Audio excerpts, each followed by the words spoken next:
Welcome back. This isn't a place to tell you how to please a woman. This is a place to remind you you're enough, even if she hasn't told you so. In a world where men are increasingly caught up in trying to be younger, richer, cooler, to keep a young woman's attention, there is another way. Quieter, steadier, and strangely enough, more attractive. It's the way of a man who doesn't have to try to be loved, because his presence speaks for itself. Today, we're going to take a look at 10 common mistakes older men make when trying to win over younger women, and more importantly, learn how to overcome each one with poise, and self-awareness. Because true attraction doesn't come from effort, it comes from self-control. Number 1. Why chasing youth makes you less attractive. There's a kind of desperation that doesn't need to be spoken. You can feel it in the way an older man walks into a room trying too hard, wearing a hoodie 2 sizes too big, sneakers meant for teenagers, maybe even throwing around phrases like no cap or awkwardly referencing TikTok trends. At first glance, it may seem like he's keeping up, but beneath the surface lies something far more damaging: emotional dependence dressed in the costume of youth.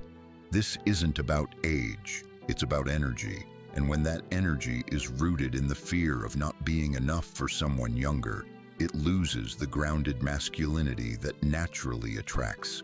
Stoicism teaches us that we should never chase what is not within our control. And yet, many older men fall into the trap of seeking validation through mimicry of youth, of slang, of trends. They trade wisdom for attention, and in doing so, lose both. You think it makes you relatable, but what she sees is insecurity. She doesn't want a peer, she wants polarity, a contrast that offers stability, not competition for the spotlight. She's drawn to experience, to self-mastery, to a man who doesn't feel the need to prove that he's still got it because he never lost it to begin with. When you pretend to be younger, you silently tell her that you believe youth is more valuable than wisdom, and that makes her question your worth. Emotional dependence often hides beneath these surface behaviors. The man who fears his age is the same man who fears rejection. His wardrobe changes, his vocabulary bends, but it's not for him, it's for her. And that's the danger, because once your actions revolve around how she sees you, you've handed her the reins to your confidence. Epictetus reminds us, you are disturbed not by events, but by your opinion about them. If you believe your age is a curse, you'll act cursed. But if you accept it as a crown, others will treat it as such. Instead of chasing fashion trends, choose timeless elegance. A well-fitted shirt, dark jeans, clean shoes, simplicity that whispers power. Instead of learning Gen Z slang, master the language of clarity and presence. Speak less, say more, and above all, never try to blend in when you were born to stand out. This is emotional independence in disguise, choosing authenticity over adaptation. A woman's desire is not triggered by your ability to imitate her world, but by your ability to remain unmoved by it. When you stand firmly in your values, when you dress for dignity rather than attention, you signal something far deeper than attraction. You radiate inner peace. And that's the paradox. When you stop trying to impress her, you begin to, because the man who doesn't fear being alone is the one she fears losing. Number 2, the hidden insecurity behind flaunting wealth.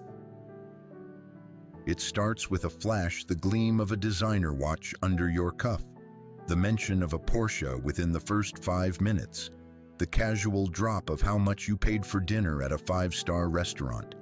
You think you're painting a picture of success, but all she sees is a man who needs his money to speak for him because he doesn't believe his presence is enough. There's a fine line between confidence and compensation. And when a man leads with wealth, what he's really saying is, I hope this impresses you because I'm not sure I can. It's not the car, the watch, or the meal that turns her off. It's the fact that you're using those things as a mask. a mask for your anxiety, a mask for your lack of emotional grounding, a mask for your fear of being ordinary in a world that worships spectacle. Stoicism, in its essence, destroys this illusion. It teaches that true power is silent, that virtue, your strength of character, your ability to remain composed, kind, and unshaken, is what defines you, not the digits in your bank account. Marcus Aurelius himself ruled an empire, yet reminded himself daily that all external things were fleeting shadows. The moment you use money to impress, you signal lack of self-belief, lack of stillness, lack of worthiness without the crutches of status symbols. And women, especially younger women, drawn to older men, can sense this instantly. She doesn't want to be impressed. She wants to be captivated. And you don't captivate with credit cards. You captivate with calm, grounded energy, with the quiet confidence that doesn't need applause. Imagine a date where instead of boasting about your luxury lifestyle, you tell a gripping story about how you built your career, where you ask her about her passions instead of listing your achievements, where you don't mention money once and still she feels drawn to you. Why? Because now you're not selling her an image. You're offering her a man. The Stoic path teaches, don't explain your philosophy. Embody it. When you walk into a room, let your presence speak louder than your possessions. When you engage with her, let your curiosity outshine your credentials. Because in the end, if your money disappears and your titles fade, what remains is who you truly are. And if that version of you has been buried beneath insecurity, no amount of gold can resurrect your worth in her eyes. So the next time you feel tempted to flex, pause, ask yourself, am I sharing or am I seeking validation? Let your success be a quiet force that needs no advertisement. Because the man who doesn't need to prove himself is the one they all remember. Number 3, complaining about modern women is not masculine. You've heard it. Maybe you've even said it. Women today are so entitled. Back in my day, they were more respectful. Social media ruined everything. It sounds like wisdom, seasoned, experienced, sharp, but to her, it sounds like bitterness, and bitterness never attracts. It repels. Here's the hard truth. Every time you complain about women, you reveal a part of yourself that hasn't healed. It's not strength, it's not leadership, it's a wound. And no matter how eloquently you phrase it, she doesn't see a man with standards. She sees a man who's stuck in the past, resents the present, and fears the future. Why does this matter so much? Because women, especially younger women, are attuned to energy. They don't just hear your words, they feel what's beneath them. When you rant about how things used to be better, you silently admit that the world has evolved, and you haven't. The Stoic doesn't fight the tide of change. He adapts, quietly, powerfully, without resentment. As Epictetus taught, it's not things that disturb us, but our judgments about them. Your frustration isn't about women. It's about your inability to influence them the way you once could. It's about the fear that you're losing relevance. But relevance doesn't come from youth or trends. It comes from mastery, from evolving with grace instead of clinging to the good old days like a security blanket. When you bash the modern world, you tell her you're not strong enough to rise within it, that you need the game to change back in order to win, that you can't play by new rules without complaining about how unfair they feel. That's not masculine, that's fragile. Instead of dismissing her world, step into it with curiosity. When she talks about TikTok, dating apps, or her view on relationships, don't scoff. Don't correct. Ask, explore, smile. Not because you agree, but because you're unbothered. Because the confident man doesn't need to understand everything to remain composed. Because the Stoic man knows adaptability is power. A woman doesn't need you to worship her culture. She needs to feel that her world doesn't threaten yours, that your inner ground is so steady you can meet her in her reality without needing to change it or defend yours. You want to be different from the younger guys? Don't just be older, be wiser. Drop the complaints, embrace the moment, and show her that your masculinity isn't rooted in nostalgia, but in presence. Number 4, control is not love, it's fear in disguise. It often starts subtly, a quick, "Where are you?"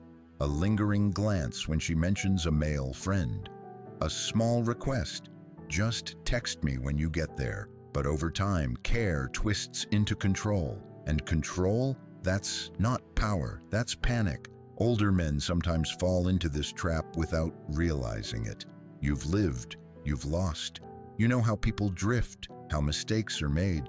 So you tighten your grip not out of dominance, but out of fear. But to her, that fear feels like a cage.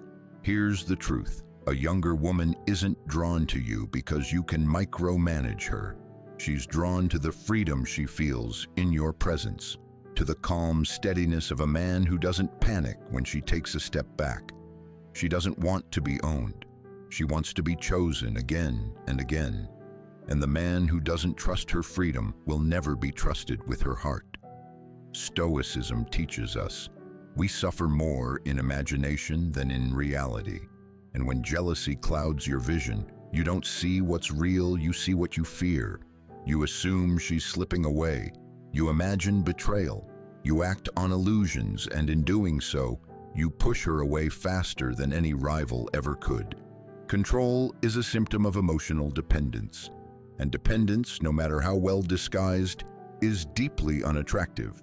It turns love into obligation, attention into surveillance, intimacy into tension. Instead, what if you simply let go? Let go of the need to know every detail. Let go of the habit of checking, questioning, assuming. Let go of the idea that love means closeness all the time. Because here's the paradox. When she feels free, she chooses you. When she feels watched, she hides. When she feels trusted, she blooms. A true Stoic doesn't chase, doesn't cling, doesn't control.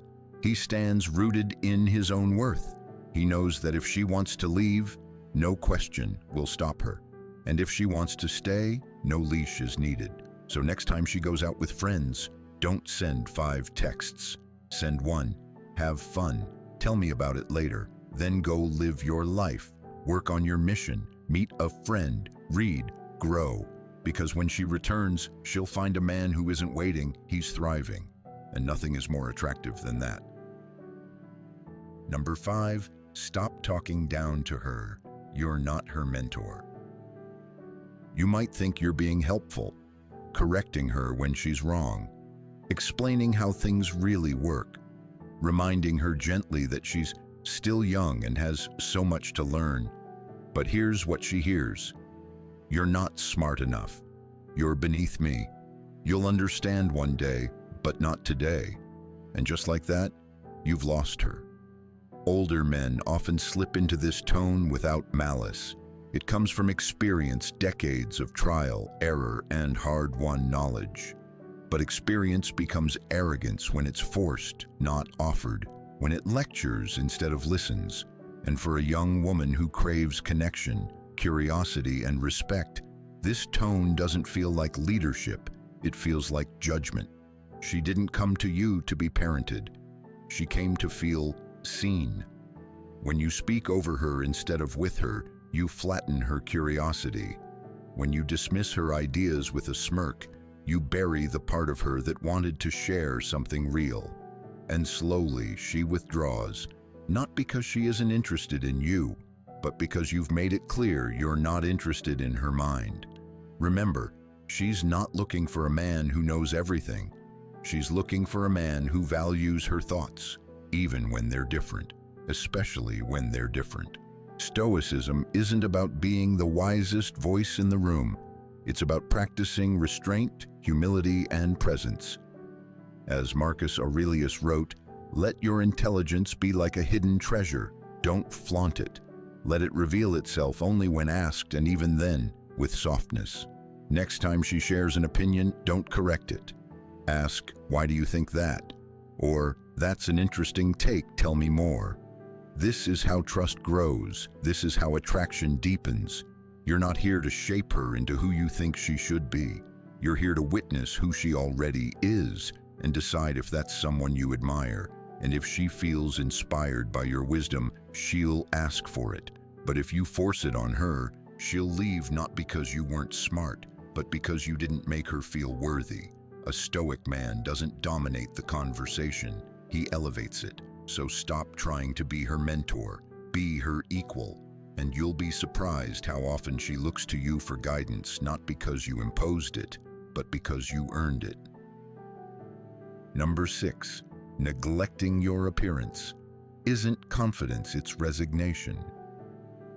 You've earned your years. The gray in your beard, the lines on your face, they tell a story of experience. But experience alone does not excuse apathy. And too often, older men confuse comfort with carelessness. They stop trying not because they're above it, but because they've convinced themselves that it doesn't matter anymore. But it does. When you step out wearing a wrinkled t-shirt, sagging jeans, and worn-out sneakers, when your hair is unkempt and your scent is forgotten, you're not signaling confidence. You're sending a quiet message. I've stopped investing in myself. And a woman, especially a younger one, feels that immediately. You see, physical attraction isn't just about beauty, it's about energy. And the way you dress, walk, groom, and carry yourself speaks volumes about how you feel inside. When you present yourself well, it says, I value who I am, I respect myself. And that energy, that self-respect, that's what draws her in. Stoicism teaches that we must focus on what we can control: your style, your grooming, your posture, your presence. Marcus Aurelius once wrote, "The body should be treated with more care than the soul, because it is more visible. Not because vanity matters, but because discipline matters. And how you present yourself in the physical realm often reflects the order or disorder within your inner world." So, no, you don't need to chase fashion. You don't need to dress like a 25-year-old influencer, but you do need to look like a man who gives a damn. Choose clothes that fit well. Invest in quality, not quantity. Polish your shoes, trim your beard. Smell good, not overpowering, but intentional. Because when she looks at you, she's asking one question. If this is how he treats himself, how will he treat me? Neglect invites neglect, but self-respect creates desire. A man who respects himself walks into the room already attractive, not because of what he wears, but because of the energy behind how he wears it. So next time you reach for that faded t-shirt, pause. Ask yourself, is this who I want her to see? Is this who I want to be? Because the truth is, the mirror never lies. It reflects how much you still believe in yourself, and belief is the most attractive thing a man can wear. Number 7, acting like a know-it-all doesn't make you impressive, it makes you exhausting. You've seen it happen. She's excitedly telling you about a book she just read, or an idea she's passionate about. And then you interrupt with, actually, that's not entirely accurate, or let me explain how it really works. You mean well. You think you're adding value, but what you're really doing is draining the connection. Older men often feel the need to correct, clarify, or outshine, not out of arrogance, but from years of accumulated knowledge. But the moment you step into the role of teacher, you risk stepping out of the role of lover. Because here's the psychological truth. Nobody, especially a young woman seeking emotional resonance, wants to feel inferior. She doesn't want a debate. She wants discovery. She wants to explore thoughts with you, not be graded by you. Every time you interrupt, lecture, or one-up her, you send a subtle signal. What you think doesn't matter as much as what I know, and nothing kills desire faster than feeling like a student sitting in your classroom. Stoicism is not about showcasing wisdom. It's about mastering restraint. Epictetus said, "Nature gave us 2 ears and 1 mouth, so we could listen twice as much as we speak." But the man who always needs to be right rarely listens at all. When you talk like you know everything, you shut down her curiosity.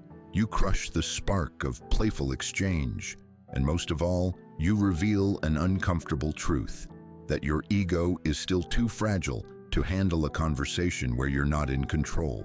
Let her be brilliant.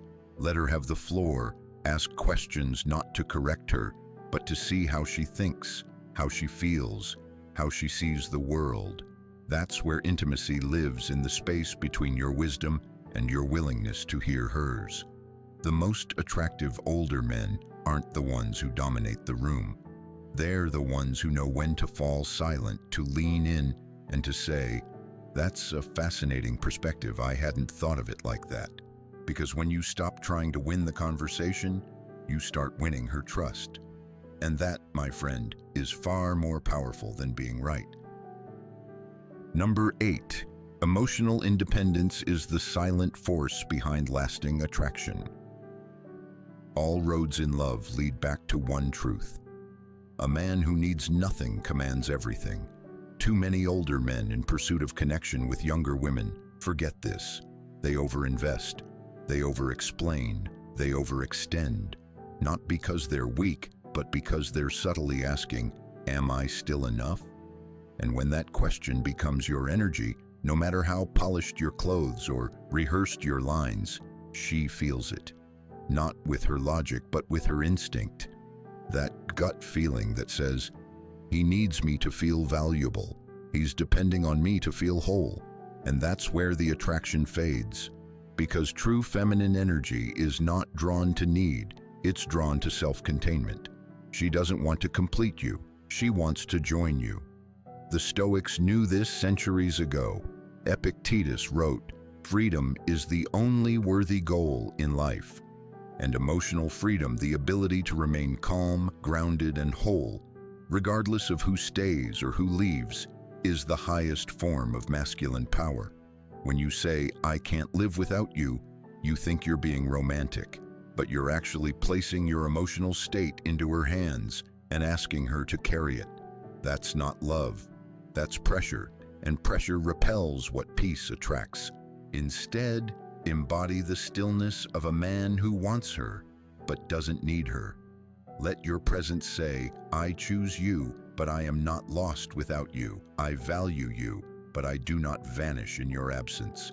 I invite you into my world, not because I'm empty, but because my world is full and there's space for you in it." Build a life so rich through purpose, friendships, discipline, and presence that your worth is never tied to her response. So that if she walks away, she doesn't feel like she escaped a desperate man. She feels like she lost a grounded one. When you let go of needing her, she feels the difference. And suddenly, her desire to stay isn't born from guilt, obligation, or pity. It's born from awe. Marcus Aurelius wrote, "Your mind will be like its habitual thoughts. So make independence your habit, make wholeness your nature, make peace your power. Because the man who no longer needs to be chased, praised, or reassured becomes unforgettable."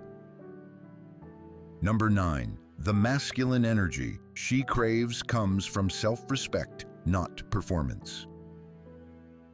You've heard it before. Just be confident, be alpha, act like you don't care. But those phrases become hollow rituals when performed from fear instead of conviction.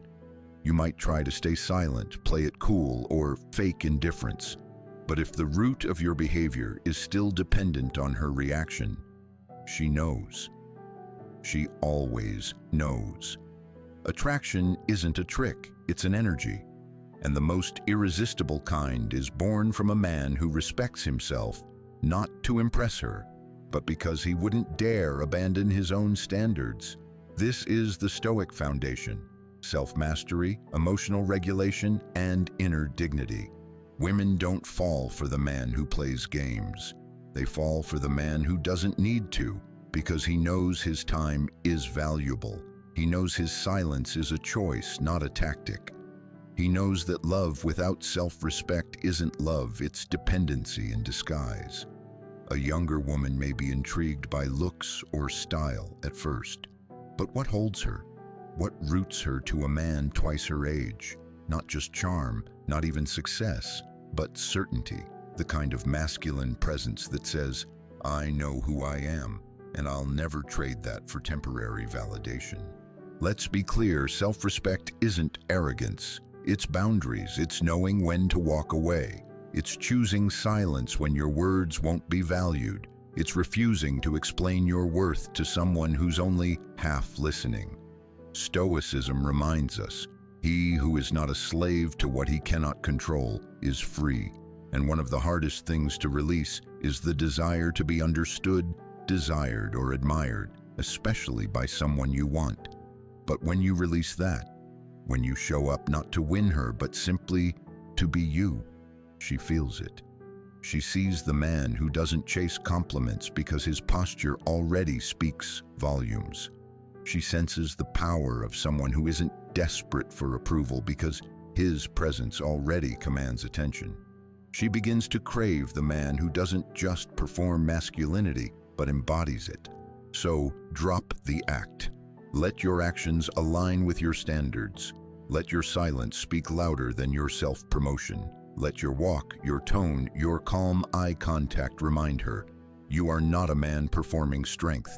You are a man living it, and that is what she'll never be able to forget. Number 10, final reflection. Power doesn't come from her attention. It comes from your presence. After all the lessons, all the behaviors, and all the invisible signals you've now begun to recognize, it comes down to one timeless truth. A woman doesn't fall for a man because he tries harder. She falls because he stands stronger. It's not in the flashy gestures, the well-rehearsed lines, or the need to be right. It's in how you carry yourself when no one is looking, in how you dress not to impress, but because self-respect demands it, in how you speak not to dominate, but to understand, in how you let go not to manipulate her attention, but to return to your center. This is emotional independence in its rawest, most attractive form. A younger woman senses a man's emotional frequency more than his age. She's pulled to the quiet steadiness of a man who doesn't panic when space appears, to the calm certainty of a man who doesn't fold when misunderstood, to the magnetic pull of a man who never makes her responsible for his self-worth. In a world of men chasing relevance, trendiness, and female validation, you become rare by standing still, by anchoring into values that don't sway with approval, by becoming your own validation. That's Stoic love. That's what separates the man she flirts with from the man she can't forget. So let her talk, let her laugh, let her disappear and come back. You remain. Focused, whole, unbothered, free. Because your power never came from how she looks at you, it came from how you see yourself. And when she feels that kind of quiet power in the room, she won't just be attracted, she'll be moved. You don't need to be younger. You don't need to show off. You don't need to make her jealous or control her every move. The only thing you need is to stand still in your own wholeness. Remember this, young women are not attracted to a man who is trying to be a younger version of someone else. They are attracted to a man who is already a complete person, someone who doesn't need them to feel complete, and therefore they crave him. Live as a symbol of stability. Dress with dignity. Speak with understanding. Silence with confidence. Because when you don't have to prove anything, the world will naturally start to notice.